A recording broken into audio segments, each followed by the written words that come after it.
No se oye. Hola, ahora, ¿qué quieres decir? No funciona.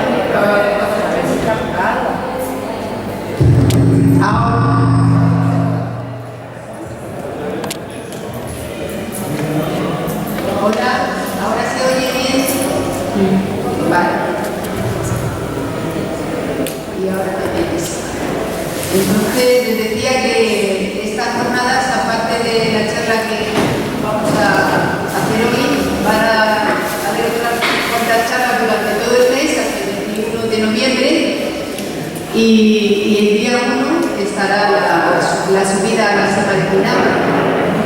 Esta exposición, que sepan que va a estar abierta todos los días desde las 7 de la tarde a las 10 de la noche, y los sábados también a partir de las de 11 a 2 del mediodía. Para las personas que estén dentro de la comunidad educativa, decirles que pueden contactar con nosotros para hacer unas visitas guiadas con los niños de instituto, sobre todo, ¿no? Con la gente del instituto. Bueno, queríamos desde Izquierda Unida agradecer a la Asociación de Vecinos de habernos prestado el local durante estas jornadas, y también a la Asociación de la Memoria Histórica, que es quien nos ha prestado los 31 paneles de los que se compone esta exposición. También recordarles que Izquierda Unida y el Partido Comunista han estado siempre luchando porque se mantenga viva la llama de la memoria histórica. Ya saben que durante años son los que han organizado la subida a la cima de Pinama. Y ahora quiero presentarles a los ponentes. Tenemos a Pino Sosa y a Balbina Sosa. Las dos son de la Asociación por la Memoria Histórica, presidenta y vicepresidenta. Ellas han estado luchando durante años para recuperar pues esa memoria histórica que querían hacernos olvidar durante tantos años, y han investigado por su cuenta, pues con no pocas trabas y zancadillas por parte de la administración. Y bueno, pues es un honor tenerlas aquí porque son unas mujeres luchadoras que han dejado a un lado el miedo y las amenazas y han estado siempre ahí al pie del cañón hasta que han conseguido sus objetivos. Ellas ahora nos van a hablar un poco de toda la trayectoria y todo lo que han conseguido. El otro ponente que nos acompaña es Sergio Villares, es historiador y profesor de universidad de secundaria. Profesor de secundaria, él es coautor del libro Historia Contemporánea de Canarias, que escribió junto con otros historiadores. Se ha destacado siempre por ser un defensor de la memoria histórica y lo ha demostrado en sus múltiples intervenciones a todos los niveles. Ha hecho artículos, ha participado en programas de radio y siempre sus declaraciones han estado ahí para que se reconozca esta memoria, la memoria histórica, ¿no? Bueno, pues yo les doy paso ya a nuestros ponentes y ellos les contarán todo lo que han hecho y Balbina.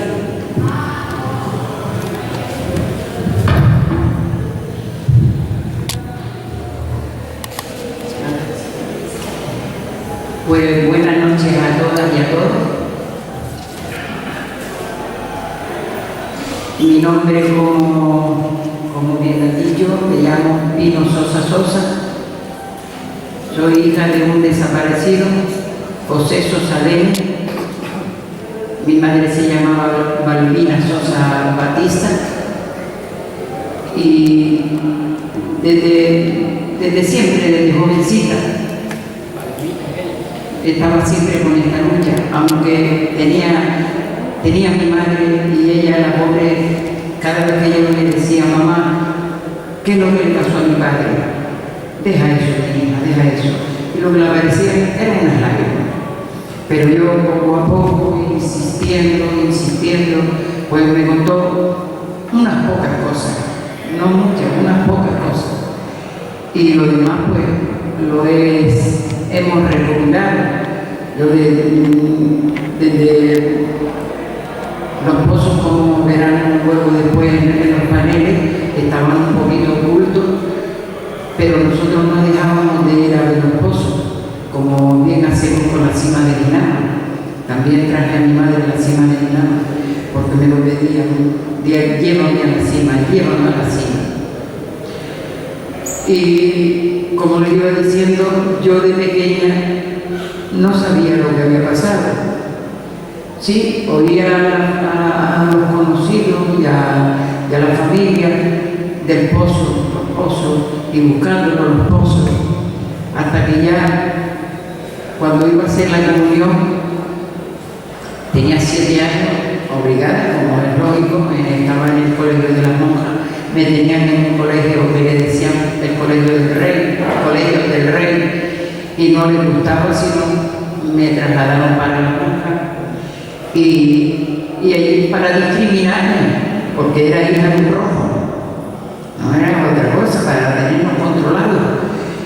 Pero claro, yo de pequeña, había 5 o 6 años, de que lo habían tirado un pozo, la pobrecita, tal, pero no caía. Ya como les digo, al empezar a hacer la comunión, nos llevaron a la iglesia, y el criminal del cura chico, que estaba en la duca, nos fue poniendo en fila y empezó a ponernos una mano en la cabeza. ¿Tú de dónde eres? ¿Que tú de dónde eres? Y cuando llegó a mí, me puso la mano en la cabeza y me dijo, dice, ¿tú de dónde eres? Digo, de las Chorreras. Dice, tú eres de los comunistas de las Chorreras. Y me quedé toda, con 7 años, toda acostada. Cuando llegué a casa, mi madre, ¿qué? ¿Cómo te fue? Siempre desesperada porque llegáramos a casa. Éramos 3 hermanos. Han fallecido los dos mayores han fallecido. Y entonces le dije, mamá, ¿qué quiere decir comunista? Y dice, ¿y quién te diga eso? Tú asustado. Digo, el cura, don Francisco, que yo era de los comunistas de las Chorreras, deja eso. Pues ahí quedó. Y empezó a llorar, claro. Y ahí el comunista, el pozo, preguntando. Ella quería enterarme de todas las cosas que había pasado. Cuando mi madre y mi tía, mi prima, mi tío estaba preso, mi madre y mi tía se ponían a hablar, yo me metía por centro, venían familias conocidas, y claro, desde que estaban ellas hablando, nosotros nos metíamos por centro, decían, ya hay ropa vendida, no se puede hablar más, porque no podían hablar, era la costumbre que tenían ellos, ¿verdad? Que muchos se lo dijeron los padres, cuando no querían enterar, que se enteraran de lo que ellos hablaban.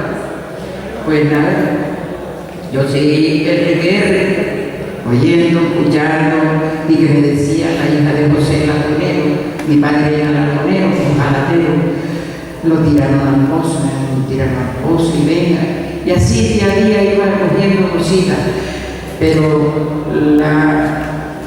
la lucha esta, mi madre cada vez que le preguntaba algo me decía, deja eso, mi niña, que me quitaron a uno, que no lleguen a los demás. Mamá tiene que hablar, que tiene que decir qué es lo que pasó. Pues nada, en el 82,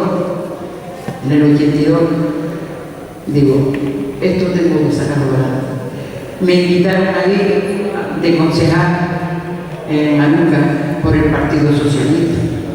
Pues fui y tuve la suerte, porque yo no pensé nunca de salir concejal en el número 14, porque me propusieron desde el 5, 7, 9, yo que no. Pues me pusieron en el 14, entonces tú lo que no quieres ser, digo, yo sí quiero ser, pero deja. Pues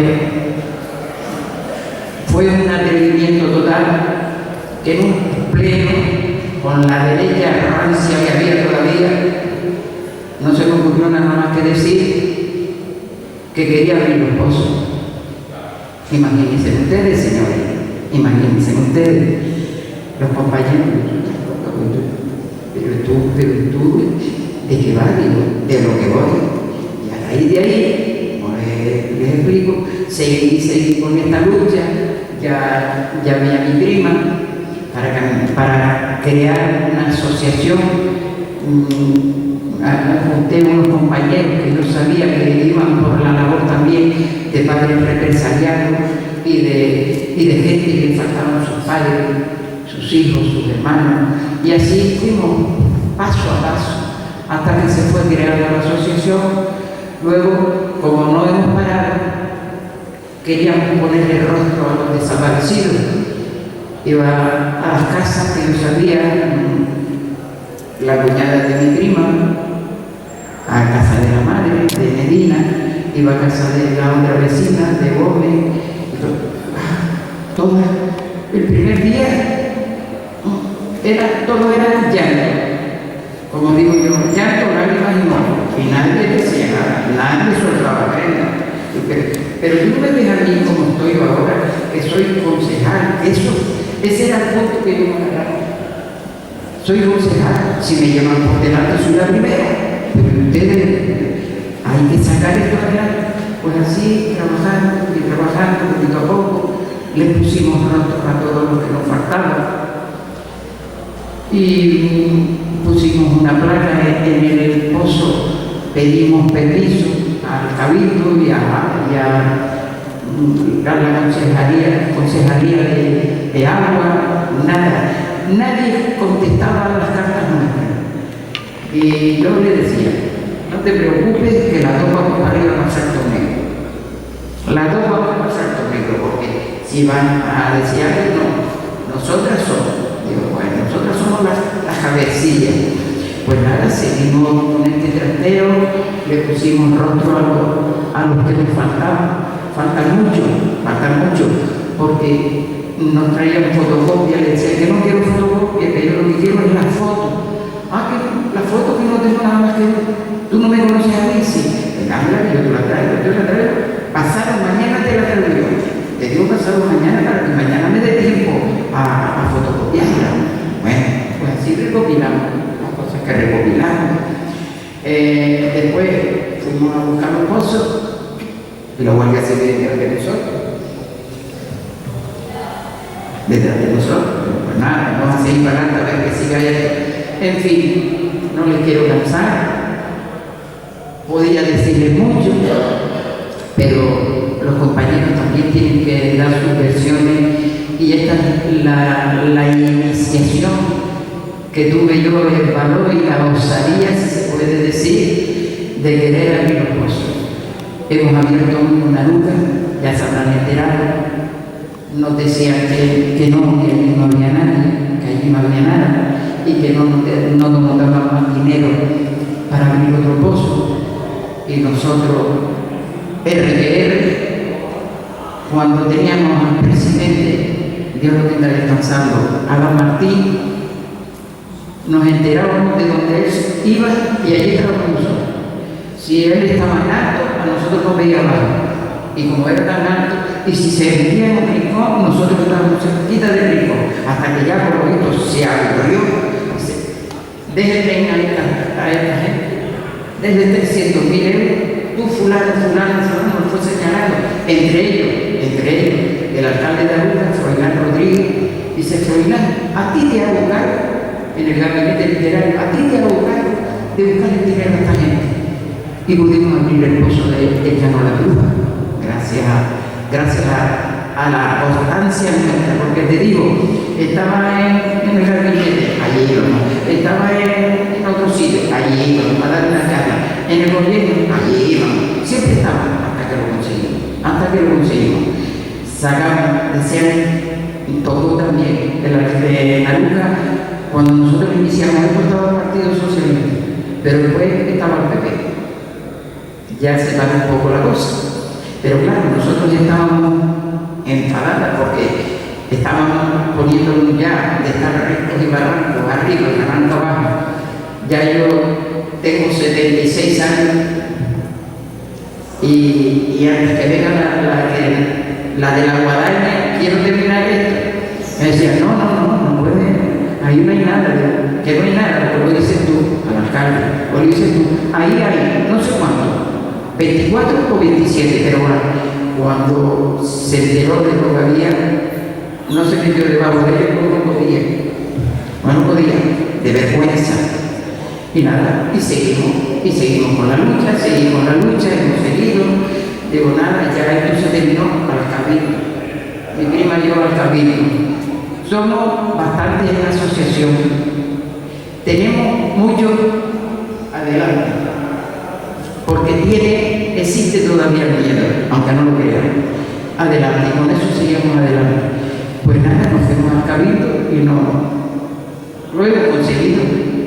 hemos conseguido, que según las notas que nos han dado y ha salido por el periódico, que ya no se puede volver a dar. El 28 se empieza a trabajar en el pozo de Tenoye, el próximo. Lo dicho de antes, dejo a los compañeros que hablen, que también tienen que hablar. Y muchas gracias, y gracias por aguantarme, y hoy no me he emocionado, estoy fuerte, como un loco.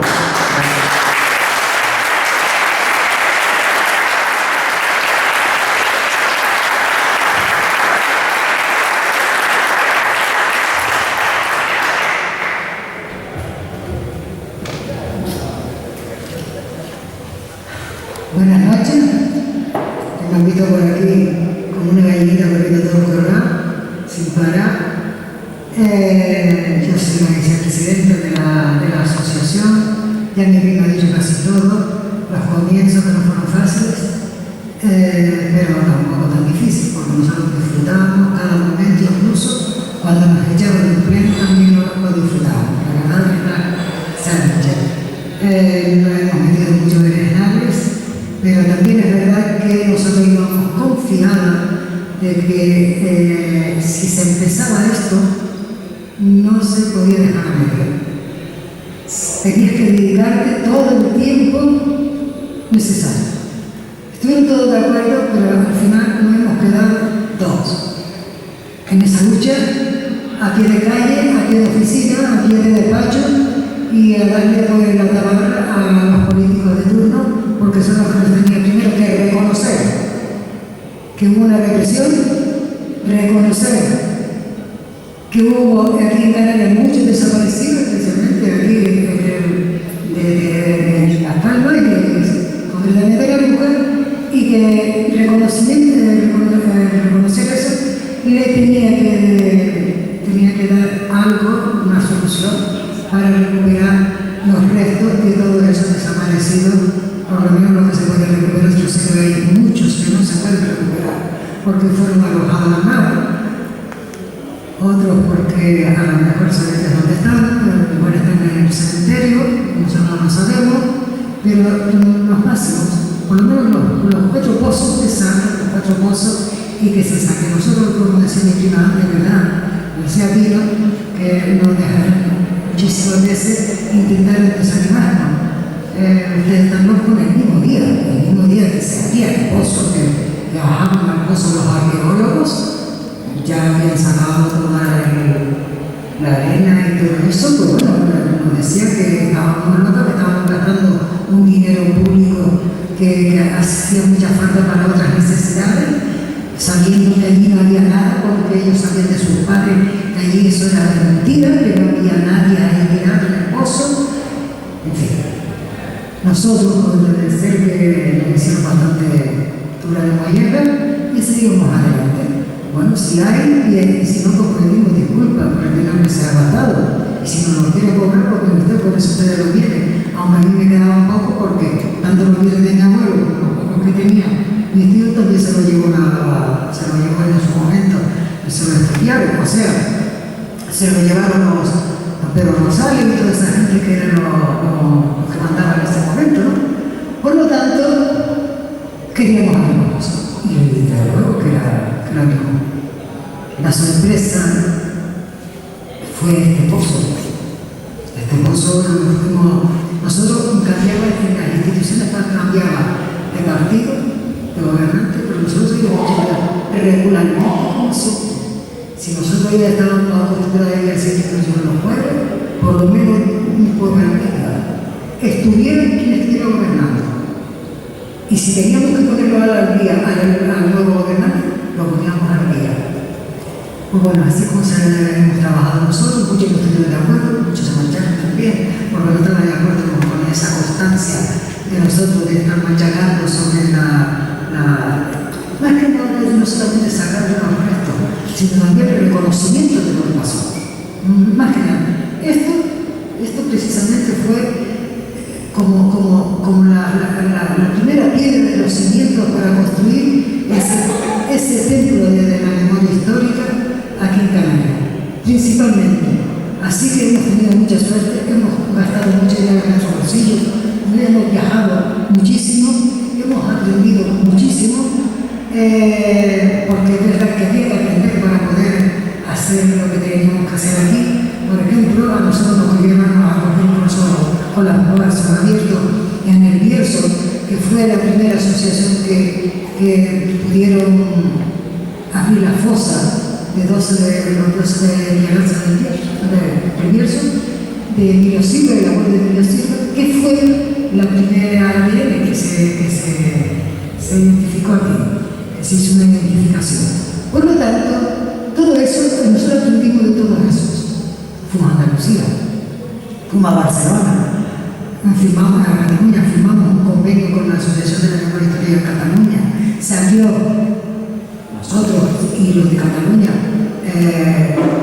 integró en su grupo y pudimos abrir una oficina de memoria histórica en la Generalidad de Cataluña. Pero nosotros lo hacíamos directamente para aprender cómo podíamos hacerlo aquí. La verdad que debe ser que algo aprendimos porque nos ha salido bastante bien. Hasta ahora nos ha salido bastante bien. Yo espero que antes que mi prima se muera, se quede por que yo me pasa 9 años. Aquí por orden. Eso es lo que nos ¿qué quiero que te diga? Pues bueno, yo creo que hay que tener a ella porque estén todos los cursos abiertos y todos los restos. Hay que poner un poco de humor en la cosa porque si no lloramos muchísimo, nos han hecho llorar mucho, los políticos nos han hecho llorar lágrimas de sangre, pero por eso digo que ya llevo todas las cosas así, como las cogía antes, y tampoco se me parte los tacones dándoles zapatazos en el piso de la acera, de rabia porque no podían pegarse al político en la cabeza, etcétera, etcétera. Por lo tanto, hemos aprendido muchísimo y yo creo que ese aprendizaje pues nos ha servido para algo. Y ya digo, espero que se abran los 4 pozos, que se reconozcan a todos los fusilados que también tienen lo suyo, porque ya no solamente son los desaparecidos que sacaron de su casa, los torturaron, los tiraron donde le dieron la gana. Así manejamos en los pozos de ruta, en la Manfea, etcétera, etcétera. Allá en Tenerife, también en la mar. Entonces les digo que hemos aprendido. Y lo bueno que hemos aprendido es que también hemos ido por las islas y se han constituido las asociaciones, por lo menos 2 más. Hay una ya constituida en La Palma, que fue la segunda, de la cual yo soy miembro de ella, pertenezco a ella también. Está la Asociación de la Memoria Histórica de Tenerife. Fueron asesinados.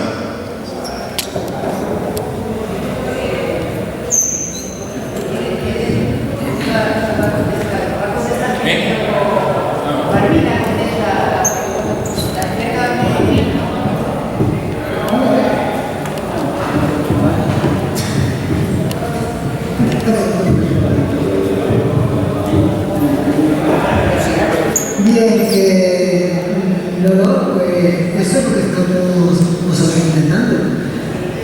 Yo no me canso nunca de decir quién era. Muchos de los que yo conocí, porque mi padre era sindicalista, evidentemente, mi padre trabajaba también con la reforma agraria. Arriba en el ayuntamiento, uno de los concejales que están ahí también, que fueron desaparecidos, Ramón Medina, ese hombre es que había un alemán que era dentista. Y ese la incorporó a los colegios para que fuera de colegio en colegio a revisar la dentadura de los niños, para que tuviera una dentadura sana y lógicamente una salud sana, que tuviera salud. Por lo tanto, sí lo hacemos, por supuesto que lo hacemos. Nosotros reivindicamos en la lucha, por eso nosotros cuando lo hicimos, evidentemente cada uno era del partido de izquierda, pero también es verdad que había una bandera.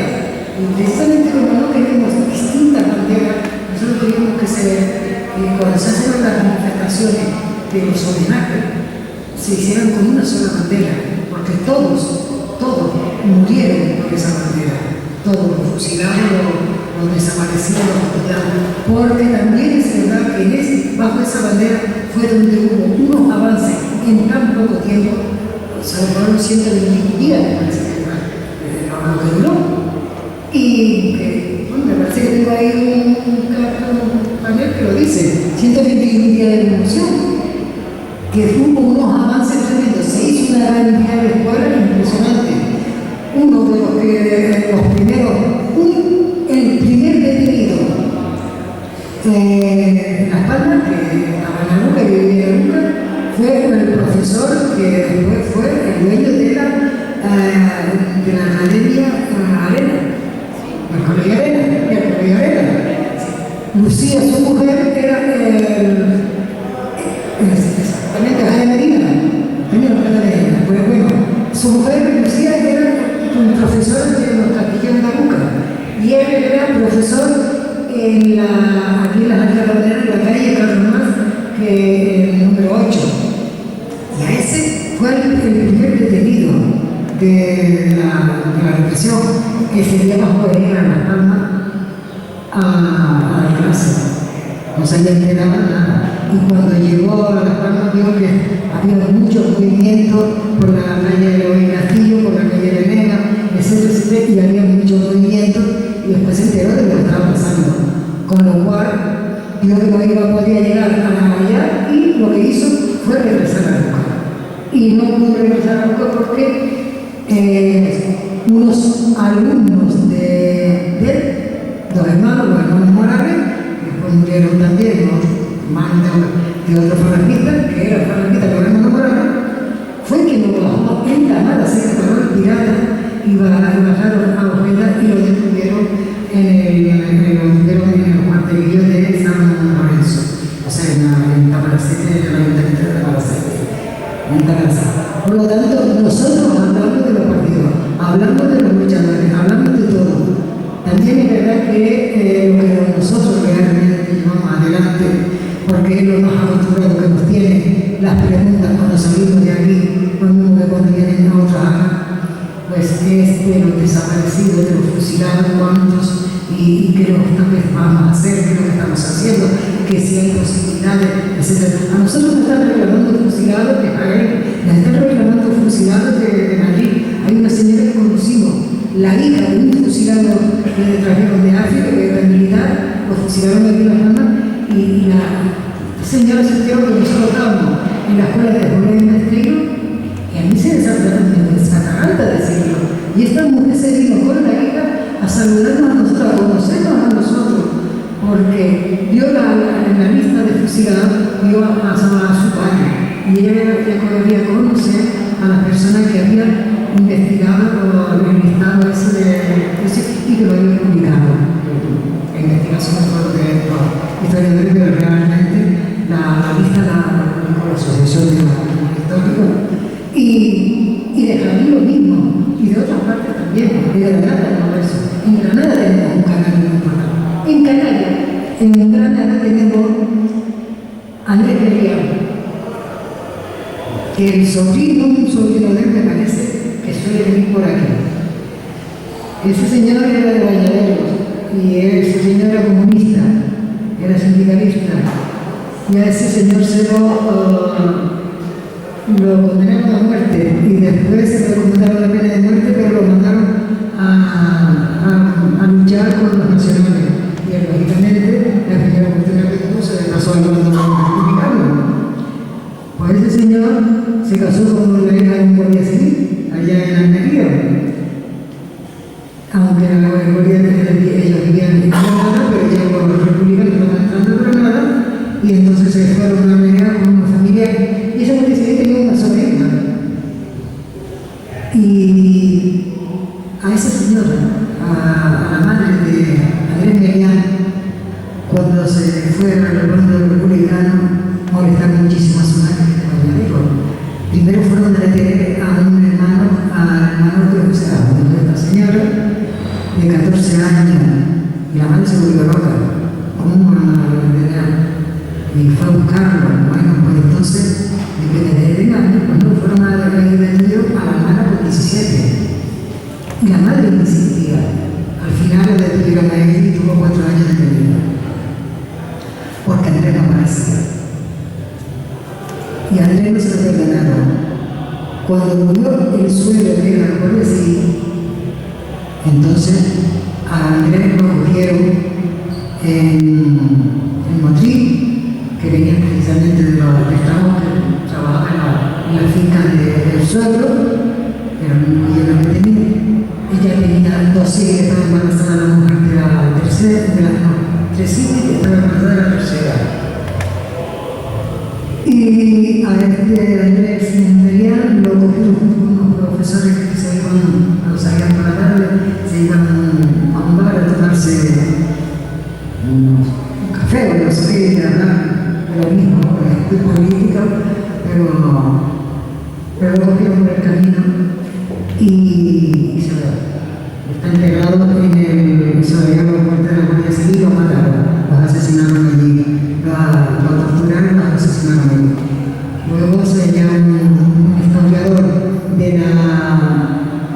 Granada, José María Arzúa, lo localizó a él porque la mujer se tuvo que echar a Palma de Mallorca, porque también se lo tenía sentenciado por estar buscando a su marido. Y se dio a suicidar para la Palma de Mallorca y ahí siguen las 4 hijas. Bueno, yo tuve mucha comunicación con los más pequeños como Marisol, pero ya que no se lo perdonaron. Murió el suelo, se cargaron la tierra porque era republicano. Por lo tanto, yo creo que sí se habla de todo. Cuando nosotros vamos, no nos está viendo en todo sitio de hablar extensamente, ¿no? Hablamos de la cultura, cómo se extendió la cultura en los sitios más inverosímiles. Yo estaba leyendo también un libro, no me acuerdo ahora el autor, pero se llama Riña de Babel, que se habla precisamente de la guerra civil, y me recuerdo todas estas cosas leyendo el libro, parece que estaba viendo lo que había sucedido en todo sitio, en todo sitio. A mí lo que me extraña de Canarias es que algunas cosas están muy bien, pero nosotros tuvimos tan cerca, se las barrieron todas, una facilidad y una rapidez tremenda. Pero ya digo, nosotros hablamos de todo, de la educación, de las reformas agrarias, de las reformas del trabajo, eso.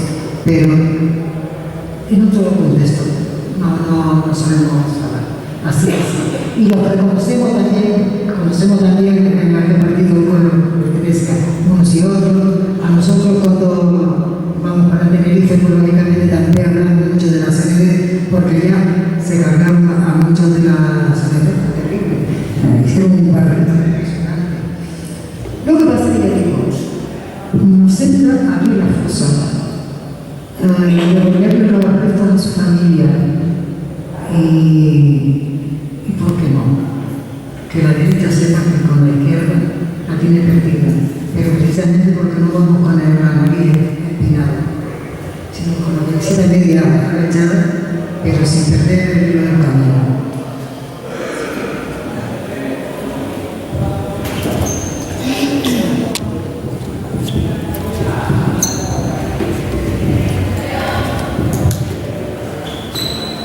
Bueno, Sergio ha hablado de operativo militar y a mí me parece muy interesante eso y sobre todo me parece muy interesante por una experiencia personal y en el sentido de que si efectivamente fue un operativo personal, que creo que un operativo militar, que creo que efectivamente lo fue, tiene que haber constancia documental del mismo.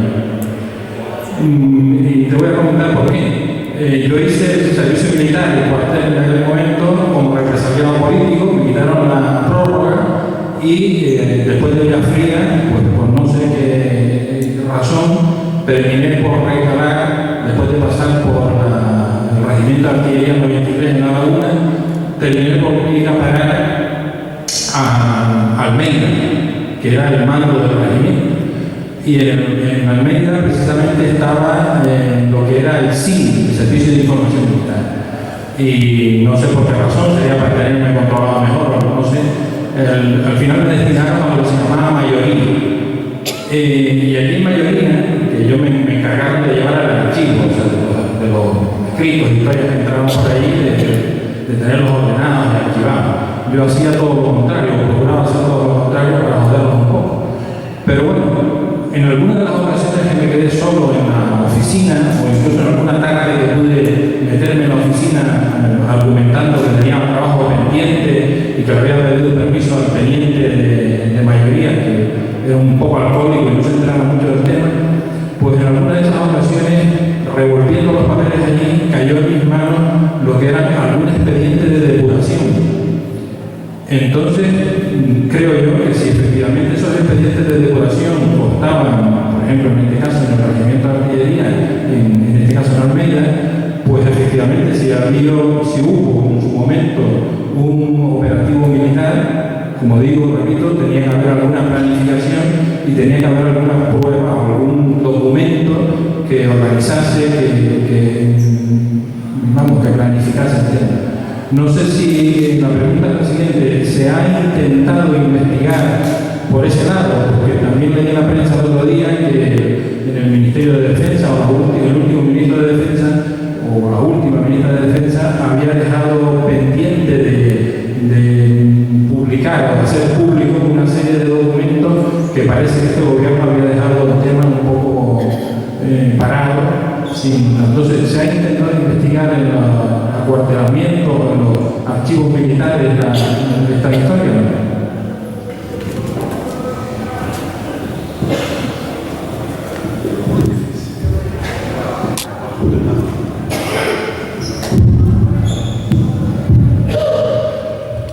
Bueno, vamos a ver, con respecto al tema de los archivos, hay ya trabajos hechos en Capitanía sí se ha, Pedro Medina Sanabria, sí se ha metido a fondo y de hecho tiene un blog con Pedro Medina Sanabria, lo buscan en internet y aparece un blog ahí inmenso de documentos que él está bajando, documentos brutos, es decir, de instancias, de comunicaciones, sobre todo relacionados con los procesos de guerra. No es encontrar documentos directos que hagan referencia a desapariciones, eso va a ser prácticamente imposible. Es decir, que demuestren la vinculación y la connivencia de las autoridades militares en el sentido de que ordenan un operativo militar para hacer desaparecer a las personas, y eso no lo vamos a encontrar. Es decir, ellos no van a dar esas órdenes por escrito. Esas órdenes las van a dar verbalmente. Lo que pasa es que indirectamente sí podemos descubrir cosas en la documentación militar con respecto a las desapariciones, con respecto a las cosas sí, expedientes de depuraciones sí, montones.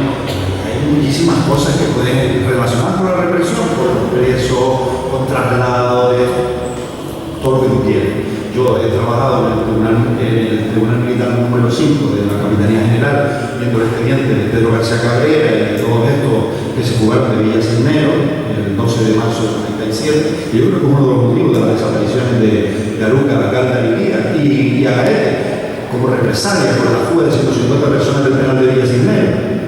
Porque esas desapariciones se produjeron una semana después. Eso tiene toda la pinta de ser un operativo mandado desde la península por Franco para castigar a determinados pueblos que se consideran que no se han castigado lo suficiente. Pero bueno, eso es otro tema. No nos vamos a encontrar esa documentación, pero sí hay muchas cosas de la represión. Sobre los desaparecidos, podemos acercarnos de manera indirecta. Podemos ver, rastrear, si tuviéramos la posibilidad de ver libros de entrada y salida de cuarteles, si tuviéramos la posibilidad de ver todos los libros de registro, todas las instancias, etc. Ahora, ¿qué ocurre? Pues hay restricciones, quiere decir que quieren consultar. Aunque Pedro Medina Zanabria está metido de manera indiscriminada, por lo cual eso está a la luz de lo que determine el que esté a cargo de ese archivo, depende de la voluntad o no, y el compadreo o no que tengan con esa persona.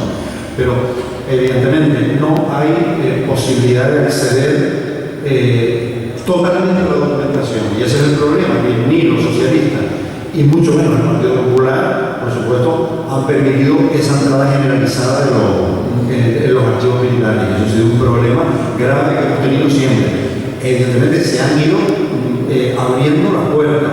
Poco a poco se están abriendo las puertas y estamos accediendo cada vez a mayor volumen documental y estamos acercándonos más a la realidad. Por ejemplo, la muerte de Valde, el 16 de julio del 36, un libro de Ángel Viñas hace poco ha determinado que fue un operativo militar ordenado por Franco para tener la excusa ideal de venir a Gran Canaria, asistir al entierro de Valde y salir en el Dragón Rápido, que estaba esperando darse una semana en el aeropuerto de Gambia. Es decir, ¿qué es lo que ha hecho Viñas? Pues bueno, evidentemente ha elaborado una serie de hipótesis, pero todavía no tenemos un soporte documental. Si pudiéramos acceder, personas que estaban de guardia ese día, quiénes se movieron, quiénes no se movieron, libros de registro, entradas y salidas de cuarteles. Y si vemos el trasiego, si podemos acercarnos al trasiego que hubo en esa época, para el tema de Valde, estoy completamente convencido que se deberá se demostrará el operativo militar cómo funciona y cómo se hizo el asesinato de Valde. Que lo ocultaron y Marañón y 2 días después del golpe militar, por lo cual la autopsia que hicieron y todo lo hicieron desaparecer.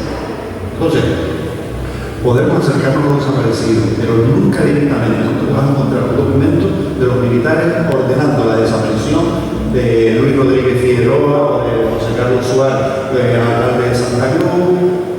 No nos lo vamos a encontrar. Ni siquiera nos vamos a encontrar la orden de los militares de hacer desaparecer a los 10 del domingo. Pero ¿sabe lo que nos encontramos de los militares? Además, he publicado en la prensa con respecto a los del domingo, que cuando los llevan a la península, ya ellos se ordenan a cargar. Y ordenan, dice que les reclama la autoridad militar de Galicia, ¿no? para juzgarlos allá. Eso sale en la prensa. Eso es para matarlo, sabemos que es para matarlo. El Hospital San Martín, los desaparecidos del Hospital San Martín, sale en la prensa una nota militar en el que dice: ya estaban muertos los del Hospital San Martín, ya se los habían cargado por el túnel de la Lama, ya los habían tirado a la mar fea. Dice esa nota militar: trasladados al frente a petición propia, urgentemente. ¿Eso qué significa? Para decirle a la familia que no vengan a buscarlo, que ellos mismos han pedido el traslado al frente para luchar en primera línea. Eso lo dicen los militares en una nota de prensa. Cuando ya saben que esas personas han sido asesinadas y han sido tiradas por la mar fea, que después lo devolvió el mar alguno. ¿Entiendes?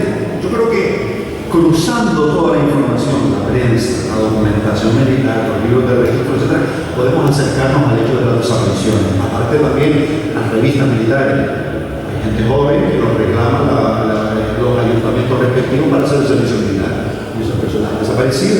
Entonces, en la documentación municipal pone desaparecido por hechos de guerra o del año 37. Ya sabemos que estos son desaparecidos. Por eso no hemos podido acercar. Es decir, de manera indirecta podemos acercarnos a la desaparición, pero no te vamos a encontrar un documento nunca con la orden del operativo de la desaparición. Eso estoy convencido que no va a aparecer nunca.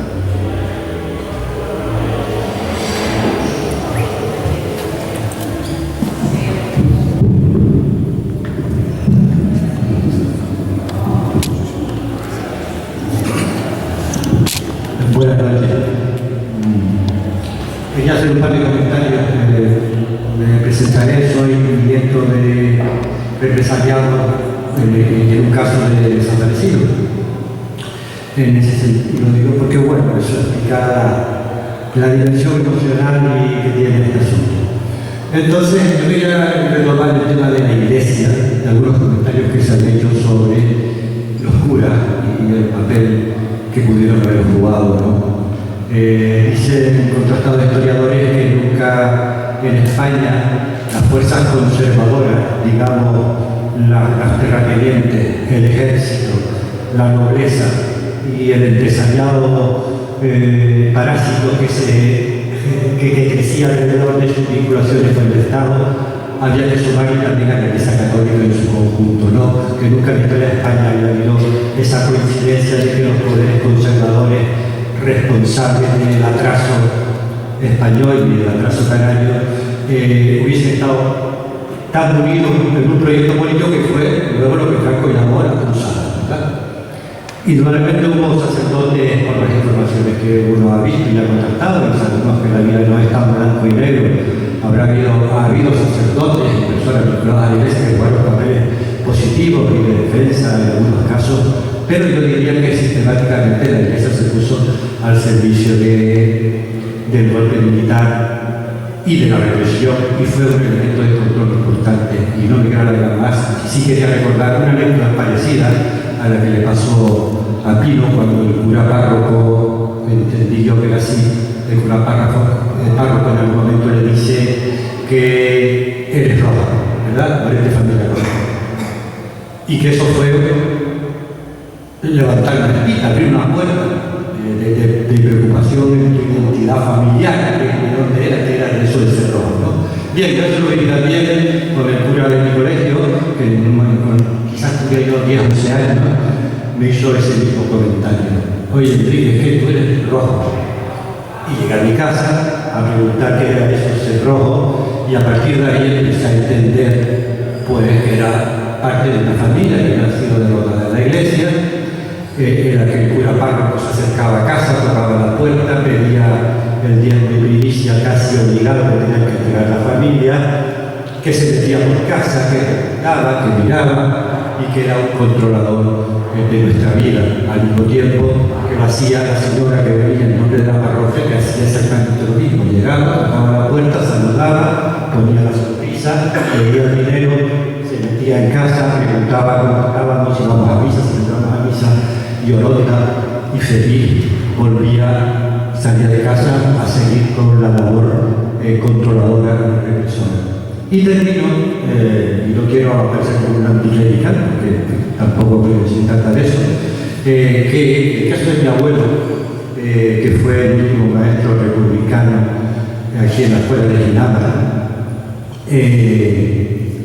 él, en el expediente de depuración así consta, pero luego yo luego lo conocí de viva voz, a través de mis padres y de la familia, que una de las denuncias clave, o una de las denuncias de las 10 o 12 acusaciones que le hace el expediente de depuración de Enrique Caravilar, figura una es que el cura párroco, el nombre no lo tengo aquí en mente ahora, está documentado, y cuando tenga ocasión en noviembre que voy a participar con Sergio y con Alexis un poco en este tema.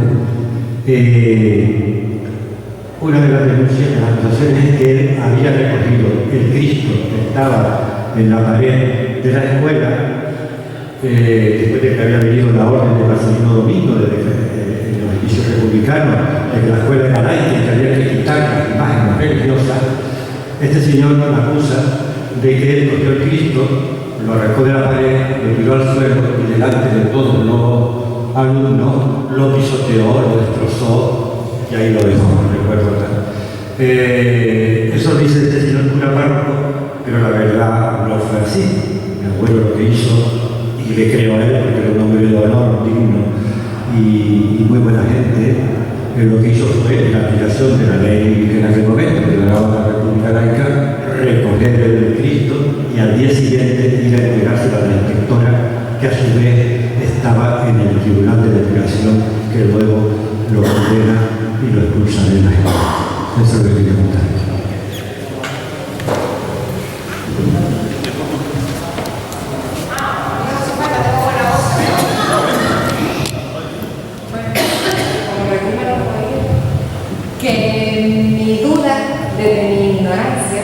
un poquito menos grande, gracias a todos ustedes, es que si en algún momento han habido juicios, como por ejemplo el tema de los universidades judíos, tuvieron un juicio de esas personas. Aquí nunca se ha juzgado a nadie, ni se ha sacado a nadie de la sombra, nada. No entiendo por qué en España eso se tiene tan oculto por parte de unos partidos y de otros también, porque al fin y al cabo todos callan. Y esa es mi duda, saber por qué siempre se mantiene esta historia tan oculta y que no se quiere hablar de ella. Esa es mi duda.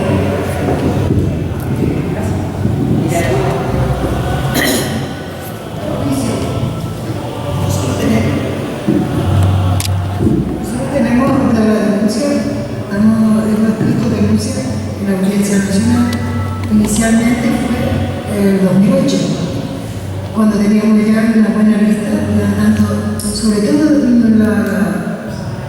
por la desaparición no solamente, sino también los fusilados, para la anulación también de todos esos expedientes de los tribunales, ¿no? De los juicios. Por lo tanto, sí lo tenemos denunciado. Pero ya ustedes habrán oído que a los jueces que querían investigar todo eso, pues fue retirado fue condenado a 11 años de prisión porque estaba precisamente por eso. Por lo tanto, sí hemos denunciado. Además, hemos denunciado incluso los derechos humanos. Tenemos una delegación de Cataluña, ya dije antes a ustedes que nosotros estamos con todos ellos, y algunas veces ahora mismo tuvieron miembros de derechos humanos aquí en España, precisamente por la denuncia que pusimos nosotros en su momento. Y vinieron a verificar. También hemos denunciado con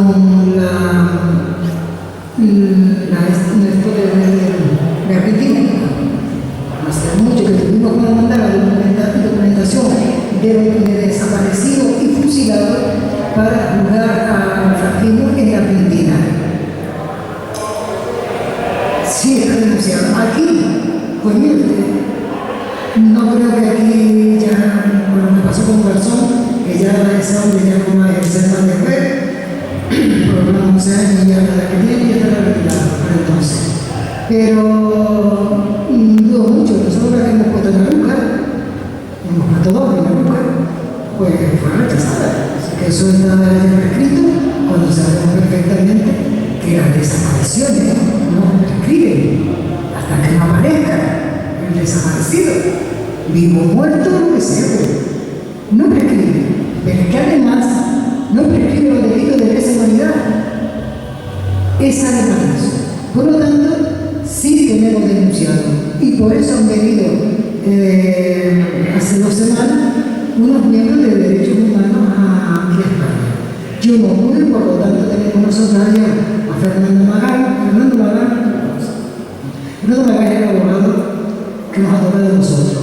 Y nosotros llegamos allá a la península y lo primero que nos colgamos es el salido de Fernando Magán. Entonces lo llevamos a todos sitios. Y Fernando Magán nos representaba a la Asociación de la Memoria Histórica de Boca, porque yo no podía ir en ese momento porque estaba mi hija enferma, pero y no estaba enfermita también. Pero bueno, no pasa nada porque nosotros tenemos nuestro representante que se llama Fernando Magán Pineño, y además es miembro de la asociación también de la Memoria Histórica de Boca, muy extraña, además de Toledo. Por lo tanto, sí. Está denunciado. Está denunciado. Vamos a ver lo que decide, porque está denunciado también en Estrasburgo. Por tanto, tenemos la gran suerte de que precisamente Garzón está en la Ciudad de La Haya, y además estamos en la fundación de Garzón. Así que sí está denunciado. Yo creo que habría que añadir una cosa, que creo que ya se ha hecho, me parece que la Asociación de Fusilados de San Lorenzo lo hizo hace poco, la de personarse en el consulado de Argentina en Tenerife, me parece que está allí, y presentar un testificar, un documento en el que se hizo ya. Pero ahora hay una jueza argentina que está pidiendo todo eso. Se hizo ya. Perfecto. No, yo creo que los asesinos, lamentablemente, la mayor parte ha puesto la cama, salvo el Fabiano Fuente, que sabemos el destino a uno que conoció por el Rubio, ¿no? Pero el resto fueron muchos homenajeados y muchos en su caso fueron ensalzados por la Falange durante años y años y disfrutaron y se beneficiaron de todas las prebendas y todo lo que pudieron obtener del reino franquista. Esa es la triste realidad. Lo que nos queda es que aflore la verdad, que salga toda la verdad, no solo se descubra los que fueron asesinados y cómo fue, pero también yo creo que debemos afrontar valientemente a analizar la tipología del asesino y de los asesinos y ver el escalafón de responsabilidades que hay desde que toma las decisiones de operativo hasta que la ejecuta y el que lo apoya con las mismas. Yo creo que no debemos tener miedo, esta sociedad debe afrontarlo claramente, sabiendo que los hijos de los asesinos, ni los nietos, ni nadie tiene la culpa de lo que hicieron los suyos. Y por lo tanto yo creo que una comisión de la verdad, de la auténtica reconciliación, porque lo que hubo en los años 70 hubo reconciliación real, lo que hubo fue un cambalache a cambio de determinadas libertades, pues que garantizó la impunidad a través de la ley de amnistía de 1977. Eso fue lo que se hizo, ¿no? Y yo creo que trabajando hacia esa comisión de la verdad como hubo en Sudáfrica. Esto fue lo que se ha podido no solamente denunciar en el Perú, sino también en Argentina y también precisamente la presidenta del Tribunal Superior de Justicia de la Argentina para recoger toda esa documentación que nosotros enviamos. Y también hemos enviado a la Unión Europea, que hace mucho que llevamos toda la documentación a la Unión Europea también para que desde la Unión Europea se dice algo. Nosotros vamos para la velocidad no solamente pedimos justicia, sino la justicia principal que pedimos para la velocidad. Eso está escrito en toda esa documentación que se presentó. Es la declaración de juicio que luego estamos expedientes ahí, que fue criminales. Pues todo eso es lo que hemos pedido, la anulación de todos esos juicios sumarísimos, porque son ilegales. Además, se ha comprobado que son ilegales. Por lo tanto, nosotros de denunciar, sí, hemos denunciado, entonces no está bien la asociación. Es que no solamente la asociación es, pues, de vez en cuando hacer un homenaje a los desaparecidos, la asociación mucho más allá. De hecho, esta Argentina, precisamente, le ha pedido al gobierno español que le localice a dos policías, Guillermino y Libera, de toda esa denuncia, porque también de los años 70, de esos problemas que hubo, que se conformaban con que viniera la democracia, y con lo que acabo de decir, aquello fue una cosa muy extraña. Además, la ley de amnistía del 77, todos se quiere frenar con la amnistía del 77 y nosotros no. Es que hay cosas que no son amnistiables y eso es así. Y de esa forma estamos trabajando nosotros y en eso estamos trabajando nosotros. Nosotros pertenecemos a una coordinadora estatal. Entonces, la coordinadora estatal, nosotros cuando hay reuniones, si podemos, vamos, si no, ustedes no estamos, creo, ellos asombran cuando llegan, ustedes están, porque tenemos cosas de acto, según fallo no estamos. Pero la verdad es que lo que estamos haciendo toda España, todas las asociaciones de España, hoy estamos en contacto, todos estamos en contacto con todo. Gracias por el también. Por lo tanto, sí estamos, y hemos pedido la anulación de de juicio y que se reconozca por qué murieron esas personas, porque todos los certificados de defunción, la inmensa mayoría ha sido de un derrame interno. Lógicamente, si te fijas en los otros tipos, se tiene que regalar todo por dentro. Hemorragia interna, y entonces cada vez que veo un certificado de eso, es que me dan una hemorragia que me no se reviva. Claro, si lo mataba, desgraciado, pues claro que es una hemorragia interna impresionante. Por lo tanto, que es lo que dice todos los certificados que tenemos muchísimo. Sí, ¿no? Hay algunos que dicen hechos acaecidos en la guerra, a raíz del movimiento nacional. Sí, hay algunos que dicen otros en hemorragia externa, muerto por arma de fuego. Sí, lo que decía era en el certificado de defunción, que era una de las cosas que nos pedían. Y claro, no tenemos certificado de defunción que diga que fueron fusilados. Ninguno fueron fusilados, ninguno de eso de defunción. Y entonces, claro, no lo piden porque no lo tenemos. Nos dice que murieron por funcionamiento. Entonces, es verdad que se ha abierto esa oportunidad de la Argentina, que entendía mejor. La Argentina lo entendía mejor porque ya ahí se juzgaban a los agresores. No es que no quedó asombrado, ahí se cargaron los agresores, los metieron en la cárcel, ya como lo único que habían sacado de la cárcel. Murió. Y entonces eso pero ya digo, nosotros hemos hecho todo. ¿Por qué? Porque nosotros no somos. Estamos en una coordinadora estatal y están todas las asociaciones prácticamente metidas en esa coordinadora.